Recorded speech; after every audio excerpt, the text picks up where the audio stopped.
Hello, ladies and gentlemen. The talk tonight is about etymology of the word Igbo or Igbo and Hebrew.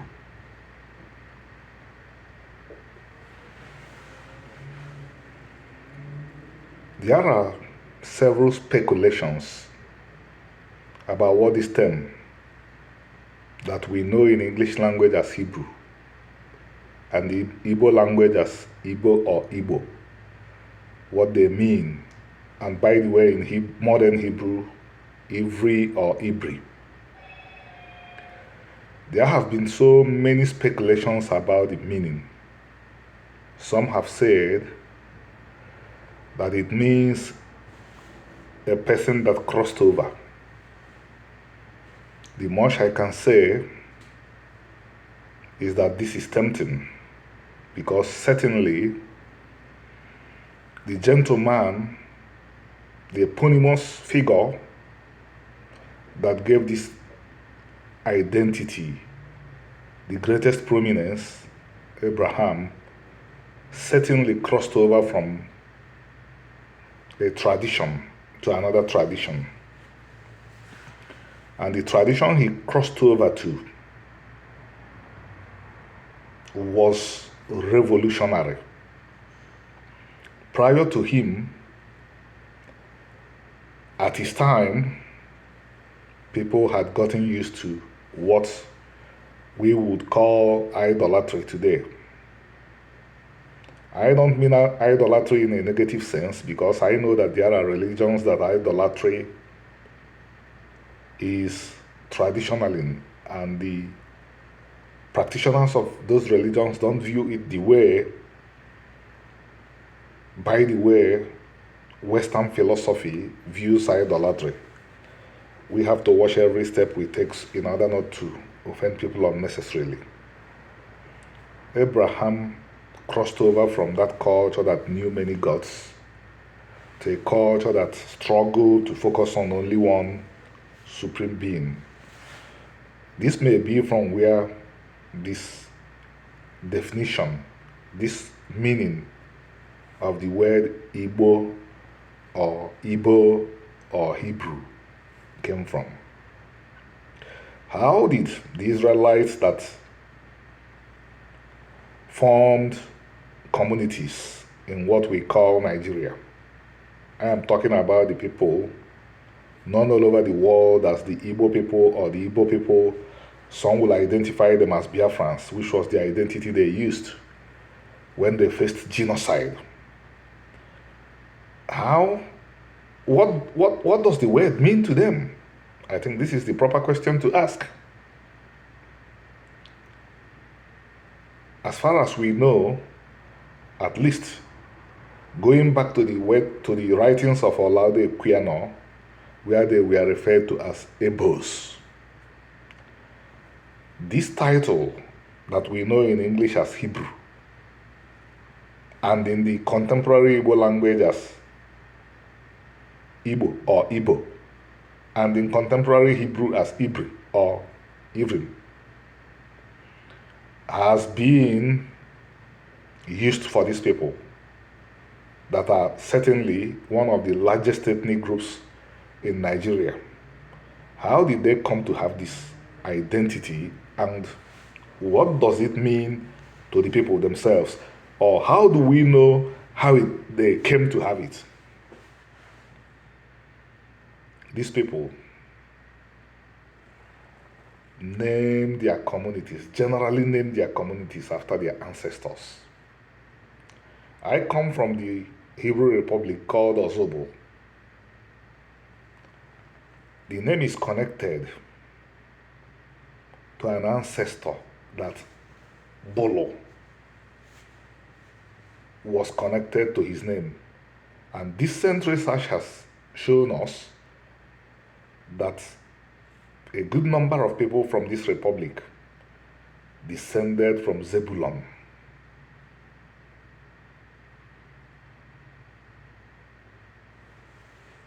Continuing, If you head to this republic today and you want to find my homestead, you will be directed to Be Obi Nguru Ezanyezu. Ezanyezu was my great-grandfather. He was the Obi of my sub-republic, Eboe. If you shift down a little bit from him, you may also be asked to, you may also be directed to Nguru Ilona. Ilona was my grandfather. Then if you shift further down, you will be directed to Bejo Ilona. Joe was my father. His name was also Anekwe.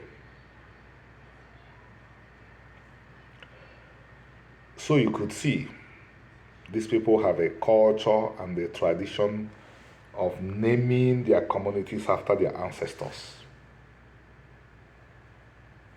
One of the European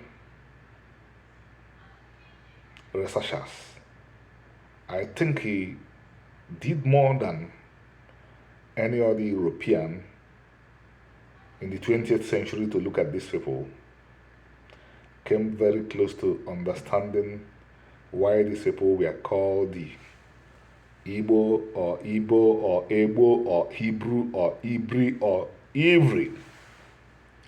He said that after years of investigating these people, that the only conclusion he could arrive at was that the name was connected to an ancestor who existed in a very long time ago. I repeat,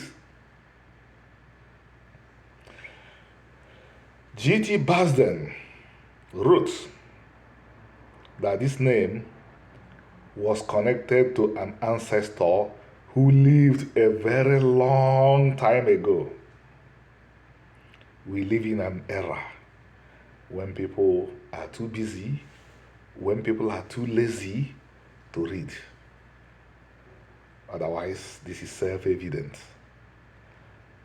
Abraham spoke the language that the contemporary Hebrew people who originated in the 5 southeast states of Nigeria and rivers and delta still speak.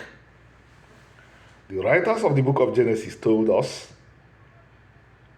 Haran died in the presence of the Father. I'll take it back again. Haran died in the face of the Father. I looked through so many translations of the Bible. Most translators and commentators don't know what dying in the face of the Father means. But for well-born Igbos like us, well-bred Igbos like us that grew in Omenana, we know what it means. It means that Haran died while the father of Haran was still alive, even though Haran had produced children.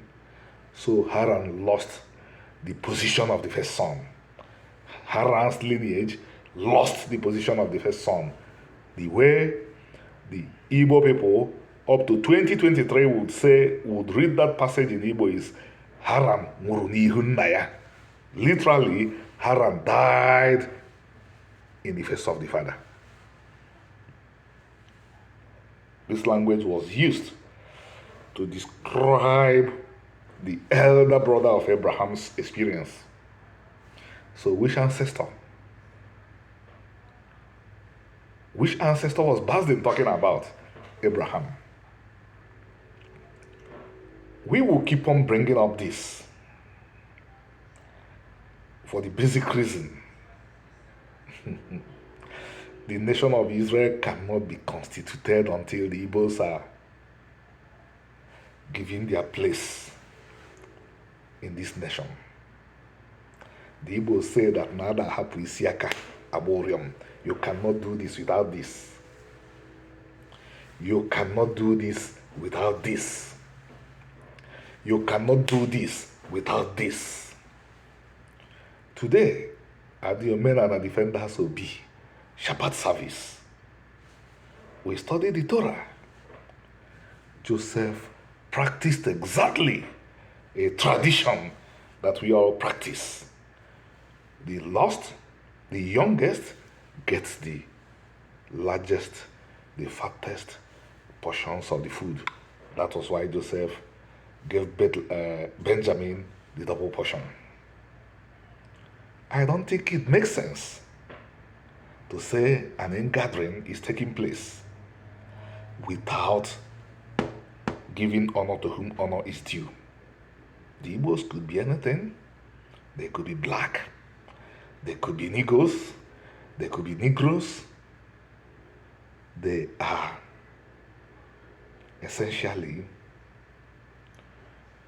the largest representations of the biblical Israelites, and by far the African Americans, the Caribbeans can legitimately claim that they are part of the Igbo people.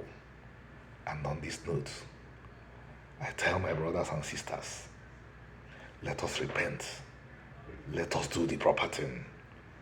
Let us take the steps that the men and the defenders and the Obadiah Alliance have taken. It is the path to righteousness, the path to true redemption. Igbos are stating this because we have the responsibility to say the proper thing, to let everybody be on the path of repentance so that we will be redeemed. Thank you. God bless you.